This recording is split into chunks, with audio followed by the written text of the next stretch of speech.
It's as much a curiosity as it is a game. It's been compared to a lot of things: bocce ball, bowling, shuffleboard. Said to have first been played in Scotland, the sport of curling is more than 450 years old. And this is the oldest curling club in Illinois, the Waltham Curling Club, in the tiny town of Triumph, population 9,200. Alan Wilson's been throwing stones on the ice here for almost 60 years. Well, this one right back here is my grandfather, my mother's dad. And I'm pretty certain that my dad's grandfather is also in there. Known to his friends as Slim, he's considered the club historian. I was born into it. My dad played, his dad played, and his dad played. I'm only the fourth generation that's played in the Wilson family. What began over a century ago on Johnson's Pond has moved to a state-of-the-art facility. There are usually 3 games going on simultaneously on a sheet of ice kept at an optimum 23 degrees. The object of the game is to get as many of your team's stones closer to the center of the target than your opponent. For each stone you do that, you get a point. Each game lasts 10 ends, which are like innings in baseball, and each player gets 2 throws per end.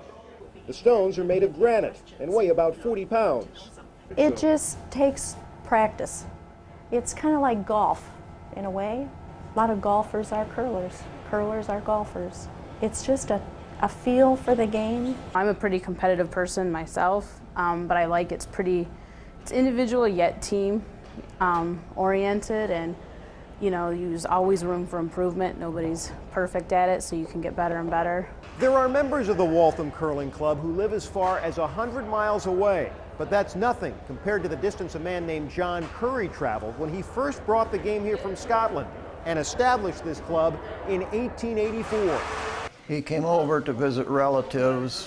While he was here, they made wooden blocks and they played on the Tomahawk Creek and around wherever they could find ice. And when he left, he decided that he would like to see the game made permanent, so he said he would send a medal back for them to play for. And the medal came back in a year or so, and we've actually been playing for it ever since. That medal is prominently displayed in one of Waltham's trophy cases. It is perhaps the club's most important piece of history, aside from the game itself. There's a tradition that you want to carry on. You want to try and keep the game alive. And almost every night from November through March, the game doesn't just live here, it thrives. In Triumph, Illinois, I'm Mark Strauss. Very nice stone, thank you.